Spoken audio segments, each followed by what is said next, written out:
Hello friends, super company സീരിയലിന്റെ ഇന്നത്തെ എപ്പിസോഡിന്റെ റിവ്യൂലേക്ക് എല്ലാവർക്കും സ്വാഗതം. അങ്ങനെ മണിയനെ അന്വേഷിച്ചു വന്ന പോലീസുകാര് വാസുകിയോടും അതുപോലെ അയ്യപ്പനോടും ഒക്കെ മോശമായിട്ട് സംസാരിക്കുകയാണ്. വാസുകിയോട് പറയുന്നുണ്ട് അവനെ കിട്ടിയില്ലെങ്കിൽ നിന്നെ കൊണ്ടുപോകുമെന്ന്. എന്നാൽ അയ്യപ്പൻ അവരോട് ചൂടാവുന്നുണ്ട്, മര്യാദയ്ക്ക് സംസാരിക്കണമെന്ന് പറഞ്ഞിട്ട്. പോലീസുകാരാണെങ്കിലും പിന്നെ അയ്യപ്പനെയൊക്കെ വിരട്ടുന്നു. വാസുകിയാണെങ്കിലും പോലീസുകാരോട് പറയുന്നുണ്ട്, സാറേ അയാളെ കൊണ്ടുപോകേണ്ടത് നിങ്ങളെക്കാളും ആവശ്യം ഇപ്പൊ ഞങ്ങൾക്ക്. ഈ നാട്ടില് ഞങ്ങളുടെ ആരുടെ കയ്യിൽ അയാളെ കിട്ടിയാലും പോലീസിൽ ഏൽപ്പിച്ചു തരും. കാര്യങ്ങളൊക്കെ ധരിപ്പിച്ചിട്ടും പോലീസുകാർ വീണ്ടും വാസുകിയുടെ മോശമായ രീതിയിലൊക്കെ സംസാരിക്കുകയാണ്. വാസുകിക്കാണെങ്കിലും ദേഷ്യം വന്ന് എന്നെപ്പറ്റി അനാവശ്യം പറഞ്ഞാലുണ്ടല്ലോ എന്ന് പറഞ്ഞ് ബൈക്കിലിരിക്കുന്ന അയാളെ ബാക്ക് സീറ്റിൽ നിന്നും പുറത്തേക്കിട്ട് ഷർട്ടിന് കുത്തിപ്പിടിച്ച് നല്ലത് കൊടുക്കുന്നുണ്ട് വാസുകി. വൃത്തികേട് പറഞ്ഞാൽ നിന്റെ ഈ നാവുണ്ടാവില്ലെന്ന് പറഞ്ഞ് അയ്യപ്പനും കണക്കിന് കൊടുക്കുന്നുണ്ട് കേട്ടോ ആ പോലീസുകാരന്. എന്തായാലും ആ പോലീസുകാരന്റെ വൈരാഗ്യം കൂടുകയാണ് ചെയ്യുന്നത്. അയ്യപ്പനെ ഇന്ന് കിട്ടിയില്ലെങ്കിൽ നിന്നെയൊക്കെ കൊണ്ടുപോകുമെന്ന് പറഞ്ഞ് ദേഷ്യത്തോടെ അവരെ രണ്ടുപേരെയും നോക്കി അയാൾ പോവുകയാണ്. അവരവിടുന്ന് പോയതും ആ മണിയനേക്കാൾ വിഷമാണ് ഇവറ്റകളെന്ന് അയ്യപ്പൻ പറയുന്നുമുണ്ട് വാസുകിയോട്. ഇവിടെ ബലരാമന് സെഡേഷനിൽ ഉറക്കമാണ്. മീരയാണെങ്കിൽ ബലരാമന്റെ തൊട്ടടുത്ത് തന്നെ ഇരിക്കുന്നുണ്ട്. അപ്പോഴേക്കും സുമിത്ര കടന്നു വന്നിട്ട് ചോദിക്കുകയാണ്, ഇവൻ ഇതുവരെ ബോധം വന്നില്ലേന്ന്. മീര പറഞ്ഞു കൊടുക്കുന്നുണ്ട്, ഇടയ്ക്ക് വന്നതാണ്, നല്ല പെയിൻ ഉണ്ടായിരുന്നു എന്ന്. അപ്പൊ ഞാനൊരു പെയിൻ കില്ലർ കൊടുത്തു, ഒന്ന് മയങ്ങി. തുടർന്ന് മീര വീണ്ടും ആവശ്യപ്പെടുകയാണ് സുമിത്രയോട്, എന്നെ ഇവിടെ നിന്ന് പോകാൻ അനുവദിക്കുക, ജീവൻ രക്ഷിക്കണമെന്ന് പറഞ്ഞു. ഞാനത് ചെയ്തു. ഒരു ഡോക്ടർ എന്ന നിലയ്ക്ക് ഞാൻ എന്റെ കടമയും പൂർത്തിയാക്കിയില്ലേ, ഇനിയെങ്കിലും എന്നെ ഇവിടെ നിന്ന് പുറത്തേക്ക് വിടൂ, ദയവ് കാണിക്കണം എന്നൊക്കെ താഴ്മയോടെ പറഞ്ഞിട്ടും സുമിത്ര മീരയെ പോകാൻ അനുവദിക്കുന്നില്ല. എന്റെ ഡോക്ടർ കൊച്ചെ, നിന്നെ എനിക്ക് ഇവിടെ പിടിച്ചു വെക്കാൻ യാതൊരു താല്പര്യവുമില്ല. പറഞ്ഞില്ലേ എപ്പോഴാണോ ബലരാമൻ എണീറ്റ് വരുന്നത് അപ്പം നീ പോയിക്കോ. എന്നാൽ മീര വീണ്ടും അസ്വസ്ഥതയെല്ലാം നടിച്ച് എനിക്കിവിടെ നിന്ന് പോയേ പറ്റൂ, എനിക്കിവിടെ ഇരുന്നാൽ ഭ്രാന്ത് പിടിക്കും എന്നൊക്കെ പറഞ്ഞു നോക്കുന്നുണ്ടെങ്കിലും സുമിത്ര പറയുകയാണ് മീരയോട്, ആ എനിക്ക് പിന്നെ നീ പോയിക്കോ, വാതിൽ തുറന്നു കിടക്കുക, നീ വേണമെങ്കിൽ പോയിക്കോ, നിന്റെ ധൈര്യം ഒന്ന് കാണട്ടെ. ഇത് കേൾക്കുന്ന മീരയാകട്ടെ പോകാൻ വേണ്ടി തുടങ്ങുന്നതും സുമിത്രയുണ്ടോ വിടുന്നു ബലപ്രയോഗം നടത്തി അവിടെ പിടിച്ചു വെക്കുകയാണ് മീരയെ. എന്നിട്ട് കഴുത്തിന് ഞെക്കി പിടിച്ചുകൊണ്ട്, നിന്നെ തീർത്ത് കളയിഞ്ഞ്, എടി നീ പോകാറാകുമ്പോൾ ഞാൻ പറയും, അപ്പം നിനക്ക് പോകാം. എനിക്ക് ചില ലക്ഷ്യങ്ങളൊക്കെ സാധിക്കാനുണ്ട്. അതിനുവേണ്ടിയുള്ള യാത്രക്കിടയിൽ ഇതുപോലെ പലതും സംഭവിക്കും. നിന്നെപ്പോലെ പല ആളുകളും വന്നു ചേരും, പോകും. ഒക്കെ എൻ്റെ ആഗ്രഹങ്ങൾ സാധിക്കാനുള്ള വെറും ഉപകരണങ്ങൾ മാത്രമാണ്. മറ്റുള്ളവരുടെ കണ്ണീരിനോ ചിരിക്കോ എൻ്റെ ജീവിതത്തിൽ ഒരു സ്ഥാനവും ഇല്ല. അല്ല, അതൊക്കെ ഞാൻ പറയാതെ തന്നെ നിനക്കിപ്പോൾ മനസ്സിലായി കാണുമല്ലോ. പിന്നെ ഒരു കാര്യം, ചെയ്തു തരുന്ന സേവനത്തിന് പോകുമ്പോൾ മോശമല്ലാത്ത ഒരു പ്രതിഫലം ഞാൻ തരും എന്നിങ്ങനെയെല്ലാം പറഞ്ഞ് മീരയെ പേടിപ്പിച്ച് നിർത്തുക തന്നെയാണ് സുമിത്ര ചെയ്യുന്നത്. മീരയെ വീണ്ടും മുറിക്കുള്ളിലാക്കി വാതിലടച്ച് പോവുകയും ചെയ്യുന്നു സുമിത്ര. മീരയാണെങ്കിൽ ബലരാമനോട് അരുന്നതും കാത്ത് നോക്കിയിരിക്കുന്നു. അതിനുശേഷം കാണിക്കുന്നത് കൃഷ്ണ ദേവ്ജിയെ വിളിക്കുകയാണ്. ദേവ്ജി ചോദിക്കുന്നുണ്ട് കൃഷ്ണനോട്, നിനക്ക് അവിടെ സുഖമല്ലേ എന്ന്. ആ മണിയന്റെ പ്രശ്നങ്ങളൊന്നും പിന്നീട് അവിടെ ഉണ്ടായിട്ടില്ലല്ലോ. ഇല്ലെന്നാണ് കൃഷ്ണന്റെ മറുപടി. അതൊക്കെ കഴിഞ്ഞു, അവന്റെ കാര്യം പോലീസ് നോക്കിക്കൊള്ളും. ഈ അവസരത്തിൽ കരീം സാഹിബിനെ ഞാൻ അങ്ങോട്ട് അയച്ചിട്ടുണ്ടെന്ന് ദേവ്ജി അറിയിക്കുമ്പോൾ കൃഷി ചോദിക്കുന്നത് അതിന്റെയൊക്കെ വല്ല ആവശ്യമുണ്ടോ ദേവ് സാർ? എന്നാൽ ദേവ്ജി പറയും അത് വേണം, അവൻ അവിടെ ഉണ്ടാവും. പിന്നെ കൺമണി നിന്റെ അടുത്ത് തന്നെ ഉണ്ടല്ലോ എന്ന് ചോദിക്കുമ്പോൾ ഉണ്ടെന്ന് കൃഷി മറുപടി കൊടുക്കുമ്പോൾ എങ്കിൽ പിന്നെ ശരി, ഞാൻ പിന്നെ വിളിക്കാന്ന് പറഞ്ഞ് ദേവ്ജി ഫോൺ വെക്കുകയാണ്. കൺമണിയാണെങ്കിൽ പറമ്പിലൂടെ കൃഷിനെ അന്വേഷിച്ചുകൊണ്ട് ഇങ്ങനെ നടക്കുകയാണ്. കാണാത്തപ്പോൾ സ്വയം വിചാരിക്കുന്നുണ്ട്, ഈ കൃഷി സാർ ഇത് എവിടെ പോയി? വൈകിട്ട് പൂജയ്ക്ക് വേണ്ടി വരാനുള്ളതല്ലേ. അങ്ങനെ പിന്നെയും കൃഷിനെ അന്വേഷിച്ച് നടന്നുകൊണ്ടിരിക്കുമ്പോഴാണ് പെട്ടെന്ന് ആ പഴയ കാൽപെരുമാറ്റത്തിന്റെ ശബ്ദം കൺമണിക്ക് വീണ്ടും അനുഭവപ്പെടുന്നത്. കൺമണി തിരിഞ്ഞു നോക്കുന്നുണ്ടെങ്കിലും ആരെയും കാണുന്നില്ല. അങ്ങനെ ആരുമില്ലെന്ന് മനസ്സിലാക്കി വീണ്ടും നടത്തം തുടരാൻ തുടങ്ങുന്നതും പെട്ടെന്നാണ് നമ്മുടെ മണിയൻ മുന്നിൽ വന്നങ്ങ് നിൽക്കുന്നത്. എന്നിട്ട് കൺമണിയെ വിരട്ടുകയാണ് മണിയൻ. നിനക്കെന്നെ മനസ്സിലായോ? ഞാനാ മണിയൻ. രാവിലെ വന്ന് ഷോ കാണിച്ചിട്ട് കേണലിനെ കൊണ്ട് പോലീസിൽ പിടിപ്പിക്കാമെന്ന് കരുതിയല്ലേ? കൺമണിക്കാണെങ്കിൽ മണിയന്റെ ഈ നോട്ടവും ഭാവവും സംസാരവും ഒക്കെ കണ്ട് ആകെ പേടിയാവാൻ തുടങ്ങി. എന്നെ ഒന്നും ചെയ്യല്ലേ എന്ന് പറയുന്നുണ്ട്. അപ്പം മണിയൻ പറയും, നിന്റെ ഭർത്താവിനെ എന്നെ ഉപദ്രവിക്കാമെങ്കിൽ എനിക്ക് നിന്നെയും ഉപദ്രവിക്കാൻ വേണ്ടി. പിന്നെ ഒട്ടും വൈകിയില്ല, കൺമണിയുടെ താലി പൊട്ടിച്ചെടുക്കാൻ നോക്കുകയാണ് മണിയൻ. കൺമണി ആവുന്നത്ര ചേർത്ത് നിൽക്കുന്നുണ്ട് അത് പൊട്ടിച്ചു കൊണ്ടുപോകാതിരിക്കാൻ വേണ്ടിയിട്ട്. പക്ഷേ മണിയൻ അത് പൊട്ടിച്ചു കഴിഞ്ഞിരിക്കുന്നു. പൊട്ടിച്ചെടുത്ത താലിയും കൊണ്ട് മണിയൻ എത്രയും വേഗം അവിടുന്ന് ഓടി രക്ഷപ്പെടാൻ നോക്കുന്നതും കൺമണി വിടുന്നില്ല, പിന്നാലെ ഓടി ചെല്ലുന്നുണ്ട്. ഒരു മരക്കൊമ്പെല്ലാം എടുത്ത് മണിയനെ അടിച്ചു വീഴ്ത്തി മാല കൈക്കലാക്കാനൊക്കെ നോക്കുന്നുണ്ട് കൺമണിയെങ്കിലും മണിയനെ ഒന്നും ചെയ്യാൻ സാധിക്കുന്നില്ല. മണിയൻ തിരിച്ച് കൺമണിയെ ചവിട്ടി വീഴ്ത്തുകയാണ്. എന്നിട്ട് താലിയും കൊണ്ട് ഓടിപ്പോകുന്നു. താലി കൊണ്ടുപോയതിന്റെ ദുഃഖവും അടി കിട്ടിയതിന്റെ വേദനയും കാരണം കൺമണി കരഞ്ഞു പോവുകയാണ്. കൃഷ് സാറെന്ന് ഉറക്കെ വിളിക്കുന്നുണ്ട്. കൃഷ് ആണെങ്കിൽ ഇതൊന്നും അറിഞ്ഞിട്ട് കൂടെ ഇല്ല. ദേവ്ജിയോടെല്ലാം സംസാരിച്ചു കഴിഞ്ഞാൽ കൺമണിയുടെ അടുത്ത് പോകാൻ തുടങ്ങുമ്പോഴാണ് കൺമണി ഉറക്കെ വിളിക്കുന്ന ഈ സൗണ്ട് കേൾക്കുന്നത്. പിന്നീട് കൃഷിനും ആകെ ടെൻഷൻ ആവാൻ തുടങ്ങി. കൺമണി അന്വേഷിച്ച് നടക്കാൻ തുടങ്ങി. കൃഷി നടന്നു വരുന്നത് കാണുമ്പോൾ കൺമണി പിന്നെ ഓടി ചെല്ലുകയാണ് കൃഷിന്റെ അടുത്തേക്ക്. എന്നിട്ട് കൃഷിനെ കെട്ടിപ്പിടിച്ച് കരയും. കൃഷിന് കാര്യം എന്താണെന്ന് മനസ്സിലാകാത്തത് കൊണ്ട് തന്നെ എന്ത് പറ്റിയെന്നൊക്കെ ചോദിക്കുന്നുണ്ട്. കൺമണിക്ക് നടന്ന കാര്യം മുഴുവൻ പറയാനുള്ള ശക്തി പോലും ഇല്ല. എന്റെ താലി ആ മണിയൻ പൊട്ടിച്ചു കൊണ്ടുപോയി എന്ന് കൺമണി ഒരു വിധത്തില് വേദനയോടെ പറഞ്ഞു ഒപ്പിക്കുകയാണ് കൃഷിനോട്. അങ്ങനെയും പറഞ്ഞ് കൺമണി വാവിട്ട് കരയുന്നതും കൃഷി കൺമണിയെ സമാധാനിപ്പിക്കാനൊക്കെ ശ്രമിക്കുന്നുണ്ട്. അപ്പൊ കൺമണി പറയും, സർ എനിക്ക് എന്റെ ആ താലി വേണം. കൃഷിനോട് മണിയനെ എത്രയും വേഗം പോയി പിടിക്കാനും കൺമണി പറയുന്നുണ്ട്. കൺമണി പൊട്ടിക്കരയുന്നത് കാണുമ്പോൾ കൃഷി കൺമണിയെ സമാധാനിപ്പിക്കാനൊക്കെ ശ്രമിക്കുന്നുണ്ട്. കൺമണി, നീ കരയല്ലേ, എല്ലാത്തിനും വഴിയുണ്ടാക്കാം. ഞാനല്ലേ പറയുന്നത് എല്ലാത്തിനും വഴിയുണ്ടാക്കാം, നീ ഇങ്ങനെ കരയല്ലേ. പക്ഷെ കൺമണിക്ക് അല്പം പോലും സമാധാനിക്കാൻ കഴിയുന്നില്ല. കൃഷിനെ കെട്ടിപ്പിടിച്ചുകൊണ്ട് കരച്ചിൽ തുടരുക തന്നെയാണ് കൺമണി ചെയ്യുന്നത്. പിന്നീട് മണിയൻ സുമിത്രയുടെ കൊണ്ടേ വിളിച്ചിട്ട് സംഗതി എല്ലാം സെറ്റാണ്, ആ കൺമണിയുടെ താലിമാല ഞാൻ പൊട്ടിച്ചു എന്നറിയിക്കുന്നതും അത് കേട്ട് സന്തോഷത്താൽ ഗുണ്ട ചെന്ന് സുമിത്രയ്ക്ക് ഫോൺ കൊടുക്കുകയാണ്. സുമിത്രയോട് മണിയൻ സംസാരിക്കുകയാണ്. മാഡം, പറഞ്ഞ കാര്യം നല്ല നീറ്റായിട്ട് തന്നെ ഞാൻ ചെയ്തിട്ടുണ്ട്. താലി ഞാൻ പൊട്ടിച്ചെടുത്തു, എന്റെ കയ്യിലിപ്പോ ഉണ്ട് അത്. മണിയനോട് ഇത് കേട്ട് നന്ദിയൊക്കെ സന്തോഷം കൊണ്ട് പറയുന്നുണ്ട് സുമിത്ര. എന്തെങ്കിലും പ്രശ്നമുണ്ടായോന്നും താലി പൊട്ടിച്ചത് അവൾ അറിഞ്ഞിട്ടുണ്ടോ? മണിയൻ താലി പൊട്ടിക്കുന്നതിന് ആരെങ്കിലും സാക്ഷികളുണ്ടോ എന്നൊക്കെ ചോദിക്കുമ്പോൾ സാക്ഷികളുടെ കാര്യമൊക്കെ തനിക്ക് വിട്ടേക്കാനും ഇനി എന്താ സംഭവിക്കാന്ന് നോക്കട്ടെ, എല്ലാം ഞാൻ നോക്കിക്കോളാമെന്നും ഏറ്റ് കൃഷിനുള്ള പണിയും ഇന്ന് രാത്രി തന്നെ ഞാൻ കൊടുക്കുമെന്നും പറഞ്ഞ് മണിയൻ ഫോൺ വയ്ക്കാൻ തുടങ്ങുന്നതും കൃഷിന് കൂടെ പണി കൊടുത്താലേ എല്ലാം സമ്പൂർണ്ണമാകുമെന്നാണ് സുമിത്രയും പറഞ്ഞു കൊടുക്കുന്നത്. കൃഷിനെ തീർക്കണമെന്ന് തന്നെ ഉത്തരവിടുകയാണ് സുമിത്ര. അതൊക്കെ ഞാൻ ഏറ്റെന്ന് സമ്മതിക്കുന്നുണ്ട് മണിയനും. പിന്നെ മണിയനുള്ള പ്രതിഫല തുക അത് ഉടനെ തന്നെ അക്കൗണ്ടിലേക്ക് വരും. മാത്രമല്ല, ഒരു പ്രധാനപ്പെട്ട കാര്യം എനിക്ക് പറയാനുണ്ട്. ആ പൊട്ടിച്ച താലിമാല ഒരിക്കലും കൺമണിയുടെ കയ്യിലേക്ക് ഇനി തിരിച്ചു വരാനോ പോലീസിനോ കിട്ടാൻ പാടില്ല. കോടതിയില് തൊണ്ടി മുതലായിട്ടും എത്തരുത്. താലി വല്ല പുഴയിലോ കുളത്തിലോ വലിച്ചെറിയും. അപ്പൊ പിന്നെ ശരി, രാത്രി കൃഷിന്റെ കാര്യം കൂടെ നടത്തിയിട്ട് എന്നെ വിളിക്കാൻ പറഞ്ഞ് സുമിത്ര ഫോൺ വെക്കുകയാണ്. സുമിത്രയുടെ പിന്നീടുള്ള ആജ്ഞകളെല്ലാം നടപ്പിലാക്കാൻ മണിയനും ഇതാ സന്തോഷത്തോടെ ഒരുപിട്ട് ഇറങ്ങിക്കഴിഞ്ഞു. എന്നാൽ മണിയന് ആ താലി മാത്രം ഉപേക്ഷിക്കാൻ കഴിയുന്നില്ല. അത് വിറ്റ് പണം ഉണ്ടാക്കാനാണ് മണിയന്റെ പുറപ്പാട്.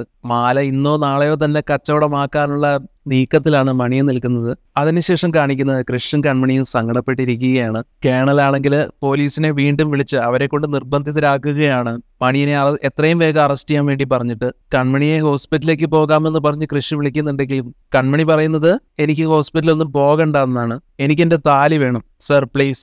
എന്റെ താലി എത്രയും പെട്ടെന്ന് കണ്ടെത്തൂ, എനിക്ക് എത്രയും പെട്ടെന്ന് അത് വേണം. സാറിനറിയാമല്ലോ അതെന്റെ ജീവനാണെന്ന്. ഞാനിപ്പോ എന്റെ ആത്മാവ് പോയ പോലെയൊക്കെയാണ് നിൽക്കുന്നത്. എന്റെ ശക്തിയൊക്കെ ചോർന്നു പോയി. എനിക്ക് അതുകൊണ്ട് അത് കിട്ടിയേ പറ്റൂ, ഇല്ലെങ്കിൽ ഞാൻ മരിച്ചു പോകും. കൺമണിയുടെ വിഷമം കണ്ട് കൃഷിനും മധുവിനും ഷീലയ്ക്കും ഒക്കെ സങ്കടാവുന്നുണ്ട്.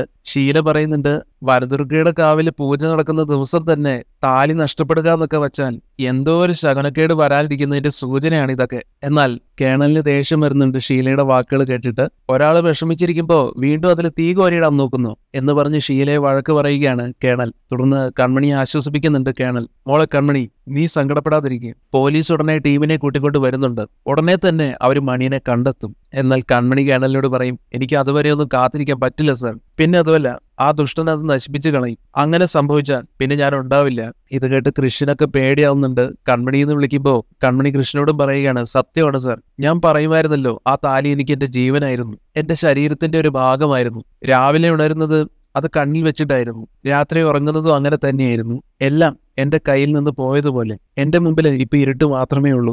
സാറ് തന്നെ ദൂരെ എങ്ങോട്ടോ മാറിപ്പോയതുപോലെയൊക്കെയാണ് എനിക്കിപ്പോ തോന്നുന്നത്. കൺമണിയുടെ വിഷമത്തോടെയുള്ള ഈ വാക്കുകൾ കേട്ട് കൃഷിന് പോലും ആശ്വസിപ്പിക്കാൻ പറ്റാതെ വരുന്നു. ഒന്ന് കൺമണി, സാറിന് എന്നെ ഇനി വേണമെന്നുണ്ടെങ്കിൽ എനിക്ക് ആ താലി തിരികെ കിട്ടിയേ പറ്റൂ എന്ന് പറയുമ്പോൾ കൃഷി ആ കാര്യത്തിൽ ഉറപ്പ് കൊടുക്കുകയാണ്. ഞാൻ നിന്റെ കഴുത്തിൽ കെട്ടിയ ആ താലി നിന്റെ മാത്രമല്ല എന്റെയും ജീവനാ. നിന്റെ കഴുത്തിൽ നിന്ന് അത് പൊട്ടിച്ചെടുത്തവൻ അനുഭവിക്കാൻ പോകുന്നതേ ഉള്ളൂ. ആ താലി നാളെ സൂര്യൻ ഉദിക്കുന്നതിന് മുമ്പ് ഞാൻ തിരികെ കൊണ്ടുവരും. കൃഷി ഇങ്ങനെയൊക്കെ പറയുമ്പോഴും കേണൽ അത് കേട്ട് കൃഷിനെ ഓർമ്മിപ്പിക്കുന്നുണ്ട്, ആ മണിയനെന്ന് പറയുന്നത് ഒരു കൊടും ക്രിമിനലാണ്. മനസ്സ് നിറയെ പകയുമായിട്ടാണ് അവനിവിടെ എത്തിയത്. റിസോർട്ടിൽ കയറി കൺമണിയെ ആക്രമിക്കാനും മാല പൊട്ടിക്കാനും ഒക്കെ ധൈര്യപ്പെട്ടത് അതുകൊണ്ട് നീ ഒറ്റയ്ക്ക് അവനെ എതിരിടാൻ പോകരുത്. പോലീസ് കൂടെ വരട്ടെ, അല്ലെങ്കിൽ കുറച്ച് ആളുകളെയും കൂട്ടി നമുക്ക് പോകാം. ഇതെല്ലാം കേട്ട് കൃഷി കേണലിന്റെ വാക്കുകൾ അവഗണിച്ചുകൊണ്ട് പോലീസുകാരെയും നാട്ടുകാരെയും ഒന്നും കാത്തു നിൽക്കാൻ എനിക്ക് പറ്റില്ലെന്നും പിന്നെ നീ പേടിക്കേണ്ട കൺമണി, ആ താലിയുടെ ശക്തിയും സത്യവും ഒക്കെ എനിക്കറിയാം. അതെന്നെ കാത്തോളും, എനിക്കൊന്നും സംഭവിക്കില്ല. ഇതും പറഞ്ഞ് കൃഷി ഇറങ്ങിത്തിരിക്കാൻ തന്നെ തുടങ്ങുന്നതും കേണലും ഷീലയും അതും ഒക്കെ നിർബന്ധിക്കുന്നുണ്ട് കൂടെ ആരെങ്കിലും സഹായത്തിന് കൊണ്ടുപോകാൻ. പക്ഷേ കൃഷി അത് കേൾക്കാൻ കൂട്ടാക്കുന്നില്ല. അപ്പോഴാണ് നമ്മുടെ കരീം സാഹിബിന്റെ വരവ്. കരീം സാഹിബിനെ കാണുന്നതും കൃഷ്ണനും കൺമണിക്കും കേണലിനും ഒക്കെ ഭയങ്കര സന്തോഷമാവുകയും ചെയ്യുന്നു. അടുത്ത സീനിൽ സഹദേവൻ മാനസയെ തന്റെ അടുത്തേക്ക് വിളിപ്പിച്ചിട്ട് ഒരു സന്തോഷ വാർത്തയുണ്ട്, അത് സുമിത്ര മാഡം തന്നെ മാനസയെ വിളിച്ച് അറിയിക്കുമെന്നൊക്കെ പറയുകയാണ്. കെട്ടിയിട്ടിരിക്കുന്ന ഭാഗ്യശ്രീ ഇപ്പോഴും കയറ് സ്വയം അയച്ച് രക്ഷപ്പെടാനൊക്കെ ശ്രമിക്കുന്നുണ്ടെങ്കിലും ഭാഗ്യശ്രീ കൊണ്ട് അതിന് കഴിയുന്നില്ല. ആ സമയത്ത് സുമിത്ര ആഹാരവും ഒക്കെ ആയിട്ട് വരികയാണ്. ഭാഗ്യശ്രീക്ക് വേണ്ടി വാശി കാണിക്കാതെ മര്യാദയ്ക്ക് ഫുഡ് കഴിക്കാൻ പറഞ്ഞ് സുമിത്ര സ്പൂണിലെല്ലാം ഫുഡ് കോരി കൊടുക്കാൻ നോക്കുന്നതും ഭാഗ്യശ്രീ അത് സുമിത്രയുടെ കയ്യിൽ നിന്ന് വാങ്ങി കഴിക്കാൻ താല്പര്യപ്പെടുന്നില്ല. ഞാൻ പട്ടിണി കിടന്ന് ചത്താലും വേണ്ടില്ല, നിങ്ങളുടെ കയ്യിൽ നിന്ന് ഭക്ഷണം കഴിക്കില്ലെന്ന് തന്നെ പറയും. എന്നാൽ സുമിത്രയും വിട്ടുകൊടുക്കുന്നില്ല. തിരിച്ചു പറയുന്നുണ്ട്, നീ അങ്ങനെ സ്വയം ചാവണ്ട, എനിക്ക് കൊല്ലാൻ വേണ്ടിയിട്ട് നീ ഇവിടെ വേണം, അതുകൊണ്ട് ഇത് കഴിക്കാൻ പറഞ്ഞ് നിർബന്ധിക്കുമ്പോ ഭാഗ്യശ്രീ പിന്നെ പറയും, ഞാൻ കുറച്ച് കഴിഞ്ഞ് കഴിച്ചോളാം, എനിക്കിപ്പോ വേണ്ടാന്ന്. എന്നിട്ട് മീരയെ പറ്റിയൊക്കെ ചോദിക്കുകയാണ്. ആ ഡോക്ടറെ ഇവിടെ പിടിച്ചെടുത്തിരിക്കുന്നത് എന്തിനാ? സുമിത്ര അതിന് മറുപടി കൊടുക്കുന്നുണ്ട്, നിന്നെ ഇവിടെ തടവിൽ വെച്ചിരിക്കുന്നത് എന്തിനാ? ബലരാമനെ അപായപ്പെടുത്തി വെച്ചിരിക്കുന്നത് എന്തിനാ? അതുപോലെ തന്നെ ഡോക്ടറെ ഇവിടെ നിർത്തിയിരിക്കുന്നതിലും എന്തെങ്കിലും ഒരു ഉദ്ദേശം കാണും, അത് മാത്രം നീ അറിഞ്ഞാൽ മതി. സുമിത്രയുടെ ധാർഷ്ട്യത്തോടെയുള്ള വാക്കുകൾ കേട്ട് നിങ്ങളുടെ അഹങ്കാരമൊക്കെ ഒരു ദിവസം അവസാനിക്കുന്നു ഭാഗ്യശ്രീ പറഞ്ഞപ്പോ സുമിത്ര തിരിച്ചു പറയുകയാണ്, അതിനു മുമ്പ് ഞാൻ എന്റെ ശത്രുക്കളെയൊക്കെ തീർത്തിരിക്കുമെന്ന്. പ്രധാനമായിട്ടും കൺമണിയെ നിങ്ങൾക്കൊന്ന് തൊടാൻ പോലും കിട്ടില്ലെന്നാണ് ഭാഗ്യശ്രീ പറയുന്നത്. അവള് കൃഷ്ണനോടൊപ്പം പൊന്നുമേട്ടിലേക്ക് പോയി കാണും. പക്ഷെ അത് കേട്ട് സുമിത്ര കളിയാക്കുകയാണ് ഭാഗ്യശ്രീയെ. എന്റെ പൊന്നുമോളെ, നീ ഈ അമ്മയെ ഇങ്ങനെ കൊച്ചാകല്ലേ, ഇവിടെ നിന്നാലും ഞാൻ എവിടെയും എത്തും, ഒരു വാർത്ത നീ കേട്ടോളാൻ തന്നെ പറഞ്ഞ് സുമിത്ര തന്റെ ഫോൺ എടുത്ത് ഭാഗ്യശ്രീയുടെ മുമ്പിൽ ഇരുന്നുകൊണ്ട് തന്നെ സഹദേവനെ വിളിക്കുകയാണ്. സുമിത്രയാണ് വിളിക്കുന്നതെന്ന് മനസ്സിലാക്കി സഹദേവൻ മാനസയ്ക്ക് ഫോൺ കൊടുക്കുകയാണ്. ശേഷം മാനസയോടായിട്ട് സുമിത്ര പറയുകയാണ്, നിന്റെ ആഗ്രഹം ഞാൻ നടപ്പിലാക്കി മാനസ, കൺമണിയുടെ താലി ഞാൻ പൊട്ടിച്ചു. ഭാഗ്യശ്രീ കൂടെ കേൾക്കാൻ വേണ്ടിയാണ് സുമിത്ര സംസാരിക്കുന്നത്. ഇത് കേൾക്കുന്നതും ഭാഗ്യശ്രീ ഞെട്ടിത്തരിക്കും, ആകെ സങ്കടമാവും. എന്നാൽ മാനസ സത്യമാണോ എന്ന് ചോദിക്കുകയാണ് സന്തോഷത്തോടു കൂടി. അപ്പോ സുമിത്ര, ഞാൻ പറഞ്ഞാൽ പറഞ്ഞ പോലെ ചെയ്യുന്ന ആളാണെന്ന് നിനക്ക് അറിയില്ലേ മാനസ, പിന്നെ എന്തിനാ സത്യമാണോ എന്നൊക്കെ ചോദിക്കുന്നത്. മാനസയ്ക്ക് ഇതങ്ങോട്ട് അറിയുന്നതും സന്തോഷം അടക്കാനാവുന്നില്ല. സുമിത്രയോട് എത്ര നന്ദി പറഞ്ഞിട്ടും മാനസയ്ക്ക് മതിയാവുന്നില്ല. സുമിത്ര പിന്നെ കാര്യങ്ങളൊക്കെ പറഞ്ഞു കൊടുക്കുകയാണ്, എങ്ങനെയാണ് താലി പൊട്ടിച്ചതെന്ന്. അവിടെ ഒരാളെ കിട്ടി, അവൻ ആ താലി പൊട്ടിച്ച് പുഴയിലേക്ക് വലിച്ചെറിഞ്ഞു. ഇതൊക്കെ അറിഞ്ഞ് ഭാഗ്യശ്രീ ദുഷ്ടേന്ന് വിളിക്കുന്നുണ്ട് സുമിത്രയെ. മാനസ ആ സമയത്ത് ഇതിലും വലിയൊരു സന്തോഷ വാർത്ത എനിക്കിനി കിട്ടാനില്ല, മരിക്കുന്നത് വരെ ഞാൻ മാഡത്തിന് കടപ്പെട്ടിരിക്കും. എന്നാൽ ഇത് കേൾക്കുന്ന സുമിത്ര കടപ്പാടുകൾ മറക്കാതിരുന്നാൽ മതിയെന്നും എനിക്ക് മാനസയെ കൊണ്ട് ഇനിയും ആവശ്യങ്ങളുണ്ട്, എന്റെ മോള് പൊട്ടിച്ച പ്ലാൻ നമുക്ക് നടപ്പിലാക്കണം, ബലരാമൻ നിനക്കുള്ളത്. ഇതേ സമയത്ത് ഭാഗ്യശ്രീ വിളിച്ച് പറയുന്നുണ്ട്, ഇതിനൊന്നും ഞാൻ കൂട്ടു നിൽക്കില്ല, സമ്മതിക്കില്ല എന്ന്. മാനസയാണെങ്കിലും ഇത് കേൾക്കുന്നുണ്ട് ഭാഗ്യശ്രീ പറയുന്നതെല്ലാം. മാനസയ്ക്ക് ആരാണെന്ന് മാത്രം മനസ്സിലാവുന്നില്ല. ചോദിക്കുന്നുണ്ട്, അതാരാ മേഡം അവിടെ ഇരുന്ന് ഷൗട്ട് ചെയ്യുന്നത്? സുമിത്ര മാനസയ്ക്ക് പറഞ്ഞു കൊടുക്കും, അത് തന്റെ മകൾ ഭാഗ്യശ്രീ തന്നെയാണെന്ന്. ഒരു ഭൂലോക വീട്ടി, ജീവിക്കാൻ അറിയാത്ത ഒരു പാവം വീട്ടി, എന്റെ കൈ കൊണ്ട് അവസാനിക്കാൻ പോകുന്ന ഒരാത്മാവ് എന്നൊക്കെയാണ് ഭാഗ്യശ്രീ വിശേഷിപ്പിക്കുന്നത്. ഏതായാലും നിന്നെ ഞാൻ ഉടനെ തന്നെ ജയിലിൽ നിന്ന് ഇറക്കുമെന്നും നീ വന്നിട്ട് കുറെ കാര്യങ്ങൾ പ്ലാൻ ചെയ്യാനുണ്ടെന്നും എല്ലാം സുമിത്ര പറയുമ്പോൾ അതിനെല്ലാത്തിനും നന്ദി പറയുന്നുണ്ട് കേട്ടോ മാനസ. ഏതായാലും മാനസയുടെ ഏറ്റവും വലിയൊരു ആഗ്രഹമാണ് ഇപ്പൊ നടപ്പിലായത്. സന്തോഷം കൊണ്ട് മനസ്സ് നിറഞ്ഞു നിൽക്കുകയാണ് മാനസ. അവള് തീർന്നെന്നൊക്കെ കൺമണിയെ പറ്റി മാനസ മനസ്സിൽ പറയുന്നുണ്ട്. അതേസമയം ഭാഗ്യശ്രീ സുമിത്രയോട് ചോദിക്കുക, നിങ്ങൾ ഈ ചെയ്തു കൂട്ടുന്ന പാപമൊക്കെ എവിടെ കൊണ്ടാ തീർക്കാൻ പോകുന്നത്? ഞാൻ ചെയ്യുന്നത് എനിക്ക് പാപമായിട്ട് തോന്നുന്നില്ലെങ്കിലും പാപികളൊക്കെ നിങ്ങളാണ്, അതുകൊണ്ടാണ് നിങ്ങൾ ഓരോരുത്തരും എന്റെ കയ്യിൽ നിന്ന് ശിക്ഷ വാങ്ങാനായിട്ട് ജീവിക്കുന്നത്. ഇങ്ങനെ പറഞ്ഞ് സുമിത്ര അവിടെ നിന്ന് എണീറ്റ് പോകുന്നു. ഭാഗ്യശ്രീ ആണെങ്കിൽ കൺമണിയുടെ അവസ്ഥയെപ്പറ്റി ഓർത്ത് വിഷമിച്ചിരിക്കുക തന്നെയാണ്. സംഭവങ്ങളെല്ലാം കരീം സാഹിബ് അറിയുന്നുണ്ട്. കരീം സാഹിബ് കൺമണിയെ ചേർത്ത് പിടിച്ചുകൊണ്ട് പറയാം, കൺമണി മോളുടെ താലിയാണ് അവൻ പൊട്ടിച്ചതെങ്കിൽ അവന് പിന്നെ ജീവിച്ചിരിക്കാൻ അർഹതയില്ല. രണ്ട് മനുഷ്യരുടെ സ്നേഹത്തിന്റെയും ബന്ധത്തിന്റെയും അടയാളമാണ് അവൻ പൊട്ടിച്ചെടുത്തത്. അവന് മാപ്പില്ല. അതുകൊണ്ട് മോളെ കൺമണി, നീ വിഷമിക്കണ്ട, ആ ശൈത്താനെ ഞാൻ ഇവിടെ കൊണ്ടുവരും, ആ താലി തിരിച്ചു വാങ്ങിച്ചും തരും. പിന്നെ ഒട്ടും വൈകിയില്ല ഷുക്കൂറിനെയും ജബ്ബാറിനെയും വിളിച്ച് ഇറങ്ങിത്തിരിക്കുകയാണ് കരീം സാഹിബ്. എന്നാൽ കൃഷി കരീം സാഹിബിനെ തടയുകയാണ്. നിങ്ങളൊരു ദീർഘയാത്ര കഴിഞ്ഞ് വന്നതല്ലേ, കുറച്ചു നേരം റെസ്റ്റ് എടുക്കും. കരീം സാഹിബ് വീണ്ടും ഞങ്ങളെ സഹായിക്കാൻ എത്തിയതിൽ പറഞ്ഞറിയിക്കാൻ പറ്റാത്ത സന്തോഷമുണ്ട്. പക്ഷേ ഈ താലി കണ്ടുപിടിക്കേണ്ടത് എന്റെ ആവശ്യമാണ്. ഇപ്പോൾ ഞാൻ കൺമണിക്ക് വാക്ക് കൊടുത്തതാണ്, നാളെ സൂര്യൻ ഉദിക്കുന്നതിന് മുമ്പ് ആ താലി കണ്ടുപിടിച്ച് കൊണ്ടുവരുമെന്ന്. അതുകൊണ്ട് ഇതെനിക്ക് വിട്ടേക്ക്. ഞാൻ ആ താലി തിരികെ കൊണ്ടുവരും. താലി മാത്രമല്ല, അവനെയും. കൃഷ്ണന്റെ വാക്കുകൾ കേട്ട് കരീം സാഹിബ് കൺമണിയോട് പറയുകയാണ്, കൺമണി മോളെ, ഇതിലും വലിയൊരു ഭാഗ്യം നിനക്ക് എന്താ ഇനി കിട്ടാനുള്ളത്? നിനക്ക് വേണ്ടിയും ശത്രുവിനെ ഒറ്റയ്ക്ക് നേരിടാൻ നിൽക്കുന്ന പുരുഷനെയാണ് നിനക്ക് കിട്ടിയത്.